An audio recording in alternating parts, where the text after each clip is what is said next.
คำขันหักได้แล้วกับผู้สิยติไม่กับทองคำขันหนักหรือคำขออุปสมบทให้มันเข้ากันถ้าเข้ากันได้แล้วก็ไปบวชไม่เลยเฮ็ดได้เลยอยู่ที่เฮาสององค์แหละยังผู้หนึ่ง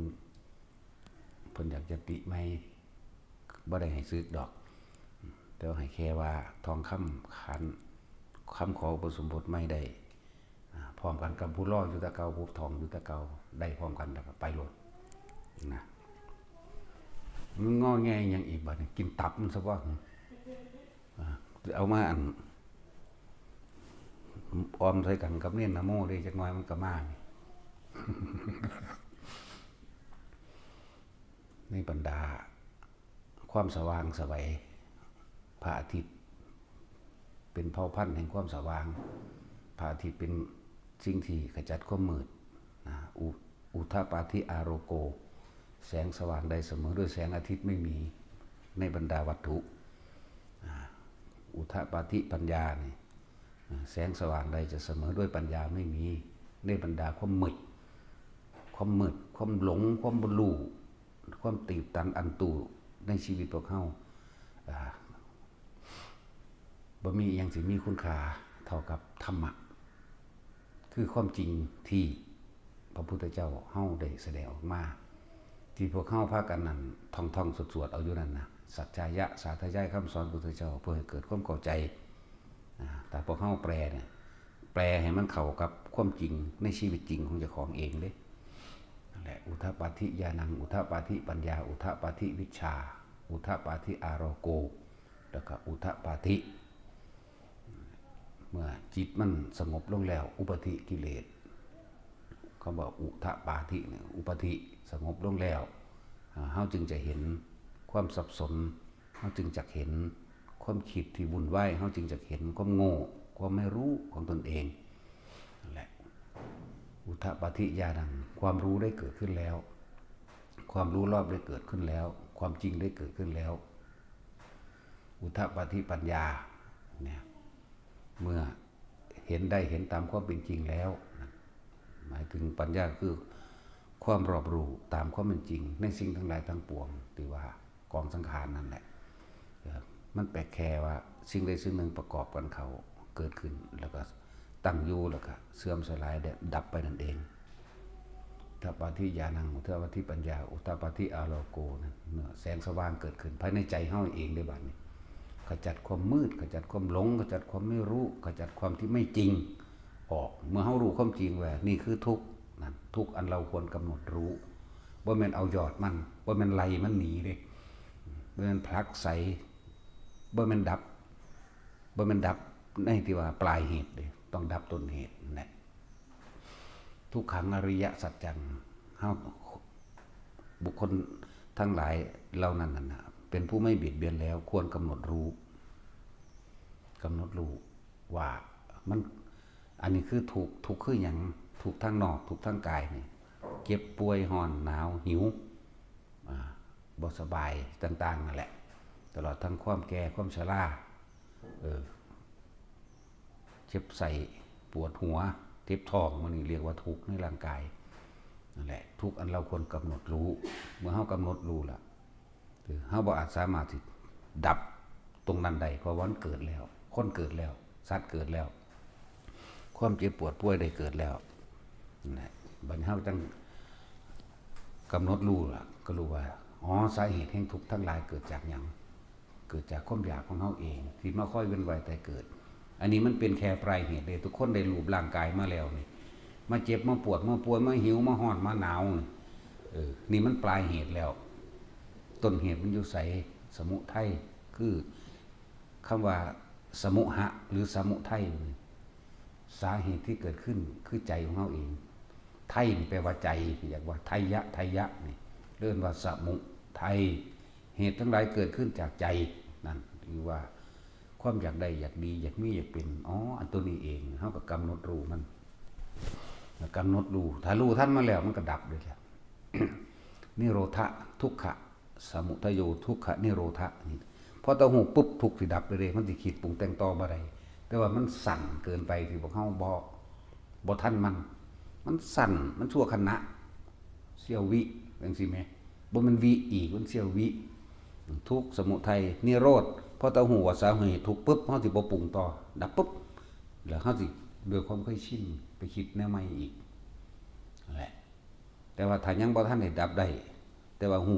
ว่าดับแบบนี้แล้วก็ใส่ชีวิตทุกขันิโรธคามินีปฏิปทาอริยสัจเนี่ยหนทางแห่งการดับทุกข์ของพระอริยเจ้าทั้งหลายผู้ไม่เบียดเบียนทำความเห็นตามความเป็นจริงว่าสิ่งทั้งหลายทั้งปวงจะมีเหตุให้เกิดตัวเองนี่แหละเกิดจากความคิดของเขาเองเรียกว่าสมุทัยเนี่ยทีนี้เท่ากับใส่ชีวิตตามความจริงเห็นตามความจริงว่าสิ่งทั้งหลายทั้งปวงมีความเกิดเป็นธรรมดามีความดับเป็นธรรมดามีความแตกมีความดับมีความตายนี่แหละเป็นธรรมดาก็ดี เข้าใจอนิจจังคือความบ่เที่ยงแท้เข้าใจทุกข์ที่เขาไปยึดเข้าใจคำว่าอนัตตาทุกสิ่งทุกอย่างบ่คงทนเสื่อมสลายทั้งนั้นเป็นของว่างอนัตตาขาดจากความยึดมั่นถือมั่นในขันธ์ห้าบ่ได้ไปอีหยังมากมายเด้ขันธ์ห้าแปลว่าไม่นับตามาจากคำว่าอัตตานั่นเองไม่ยึดมั่นถือมั่นในอัตตาตัวตนแห่งตนแล้วรูปเวทนาสัญญาสังขารวิญญาณรู้เท่าทันมันแล้วบ่หาคือบ่หาแนวพยายามมาหลั่งมาพยุงหรือมาเฮ็ดให้มันเป็นอัตตาเป็นตัวตนเป็นของเที่ยงมันบ่เที่ยงเลยคือไม่ยึดมั่นถือมั่นในรูปขันธ์ห้ารูปกายนี่มันได้มาแล้วนี่ที่เพียงว่าประคองบ่ให้เจ็บให้ปวดซื่อๆนี่แหละเวทนาสัญญาสังขารวิญญาณมันก็บ่เที่ยงบ่จีรังยังยืนนั่นแหละเพิ่นละขันธ์ห้านั่นเด้ผู้เพิ่นนั้นเข้าใจละอุปทานขันธ์นี่เด้บ่ยึดมั่นถือมั่นในคำว่าเวทนาคือหยังความรู้สึกทั้งสุขทั้งทุกข์นี่ก็บ่ยึดแล้วแค่รู้ไปกับมันซื่อสุขไม่มีทุกข์ไม่มีที่มันทุกข์เพราะว่าเรายึดสัญญาก็คือความจำต่างๆความจำได้หมายรู้ต่างๆสิ่งทั้งหลายที่เฮาจดจำมาว่ามันเที่ยงมันก็บ่เที่ยงคือกันเด้บ่ได้ว่าแต่คือจังเฮาไปปักหลักไว้เป็นแดนให้แดนหน้าหม้องใดหม้องหนึ่งกูปักไว้นี่หน้าแต่10 ปีที่แล้วเขาถอนนี่แล้วนั่นแหละเอิ้นว่าบ่เที่ยงสัญญาก็ยังบ่เที่ยงจำได้ว่าอยู่นี่แต่ว่าบัดนี้มันหายไปไหนนี่ก็ได้แล้วก็จำแล้วก็ความจำของเจ้าของเองก็ยังเสื่อมได้นะแม้กระทั่งความจำเขาเคยท่องหนังสือแต่ว่าเขาบ่ท่องประจำลืมได้เรียกว่าสัญญาไม่เที่ยงสังขารความคิดต่างๆก็ยังบ่เที่ยงความคิดต่างๆก็ยังคิดไปเรื่อยๆเด้คิดไปเรื่อยๆบ่คิดอยู่เรื่องเดียวดอกวิญญาณแปลว่ารับรู้แห่งความรู้สึกต่างๆนั่นแหละเลิ่นแบบเป็นรูปกับนามมันได้บัดนี้นามก็คือความรู้สึกต่างๆสัญญาต่างๆนั่นแหละเลิ่นว่าเป็นรูปกับนามรูปร่างกายนี่รูปกับเฮารูปเฮาเองคือเฮายอมรับแล้วตายแน่ยอมรับรูปจึงคำว่าอนัตตาของกายเฮาจึงบ่ถืออีกแล้วยอมรับแบบบ่มีข้อตกเถียงถิ่มอย่างเดียวรอเวลาตายอย่างเดียวนั่นแหละนามก็คือเวทนาสัญญาสังขารวิญญาณนี่เองก็คือความรู้สึกนี่เองนามเวทนาสัญญาสังขารวิญญาณอารมณ์ความรู้สึกนี่ละนามก็เลยอันเกิดจากตาหูจมูกลิ้นกายมันก็รวมลงนามคือใจนี่ละสมุทัยก็เลยก็คือใจตัวนี้เองสาเหตุเกิดจากหยังเกิดจากใจเกิดจากความรู้สึกที่ยินดีพอใจพวกเขาจึงมีอารมณ์ต่างๆที่แล่นไปกับรูปรสกลิ่นเสียงที่ตาหูจมูกลิ้นกายกระทบสัมผัสถ้าเขาบ่คิดบ่นึกปรุงแต่งอยากให้ได้ดังใจมันก็ละหันตัวรูปกับนามเองละคือท่านละคือบ่อยากได้ให้มันเป็นไปตามที่เขาอยากให้เป็นเพียงแต่รู้ว่ากับมันซื่อรู้มันซื่อๆเด้นั่นแหละรู้กระทบสัมผัสรู้สึกแต่จิตไม่คิดไม่นึกมันก็เกิดหยังขึ้นบ่ได้เลยคำว่าบ่คิดบ่นึกบ่คิดให้มันเป็นไปดังที่เฮาอยากให้เป็นให้มันเป็นไปดังอารมณ์ที่เฮาอยากให้มันเป็นนี่แหมสูงสุดคำว่าอาสวะนั่นคืออารมณ์เฮานั่นเองจิตหรือความรู้สึกที่ยังคล้องอยู่เลยอาสวะขยะ สิ่งที่ควรทิ้งแต่เราไม่ทิ้งเป็นอย่างอื่นว่าอาสาวะขยะถ้าผู้ใดรู้เท่าทันแล้วญาณะอาสวะขยะญาณนี่รู้เท่าทันอารมณ์ความรู้สึกได้แล้วจิตจึงไม่คิดนึกปรุงแต่งมีแต่แค่ว่ากระทบสัมผัสรู้สึกเพียงกายแต่บ่สามารถจะเขาสะเทือนในใจเฮาได้อีกแล้วจึงเรียกว่าอาสาวะขยะญาณญาณตัวนี้เสมอกันเบิด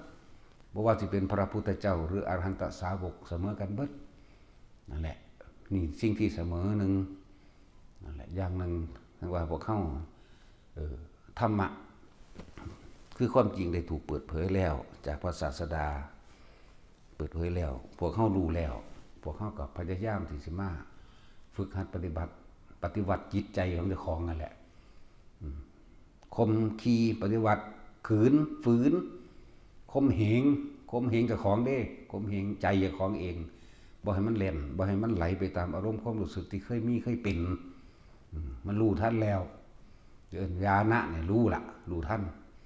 นความคิดรู้ท่านความรู้สึกกับบ่แซ่อยู่อันเก่าดอกบ่สูหรือว่าบ่นุ่มอยู่ตลอดดอกหรือบ่ร้อนอยู่ตลอดบ่เย็นบ่หนาวอยู่ตลอดดอกนี่ความรู้สึกกายก็ดีในความรู้สึกใจก็เหมือนกันที่มันเป็นไปดังความพอใจอยู่ตลอดก็บ่เป็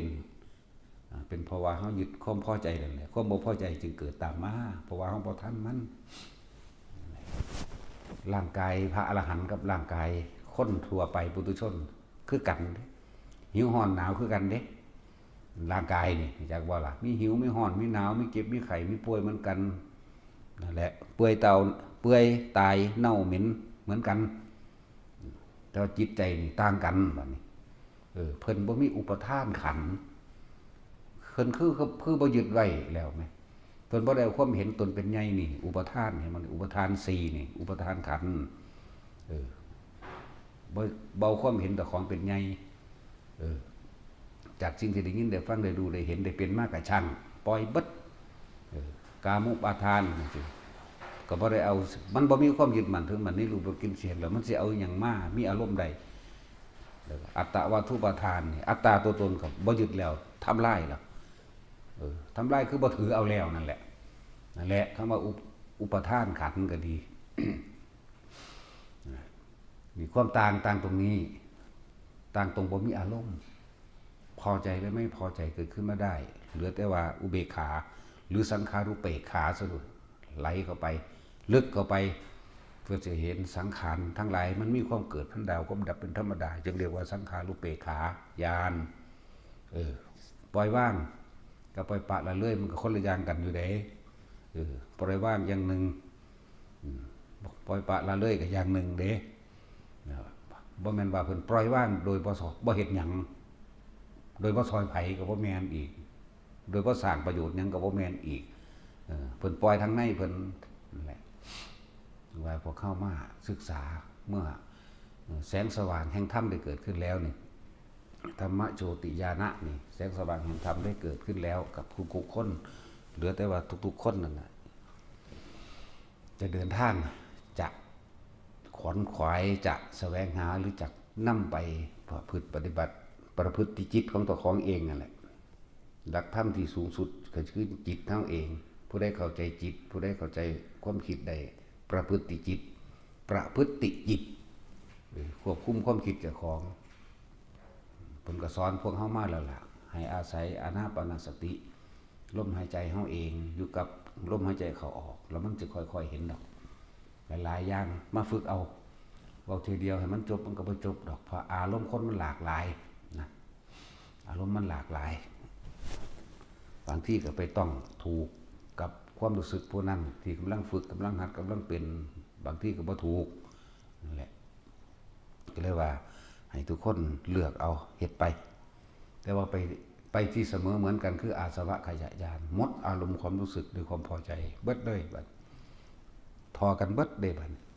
นั่นแหละสำหรับผู้เพิ่นหลุดพ้นคำว่าหลุดพ้นจากขันธ์5นี่นึงเด้หลุดพ้นจากความยึดมั่นถือมั่นจากอุปทานขันธ์นี่นึงเด้ส่วนสิบ่หลุดพ้นก็คือยังยึดนั่นน่ะตัวกูของกูเบิดนั่นแหละ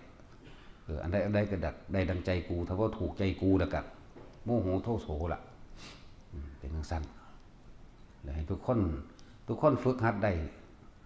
บรรลุได้เสมอกันหลุดพ้นได้เสมอกันเด้เกิดมาเป็นรูปร่างกายคนเสมอกันบ่เลือกหญิงบ่เลือกชายดอกได้ทั้งนั้นแต่ให้รู้เท่าทันความคิดเจ้าของคำว่าสมุทัยนี่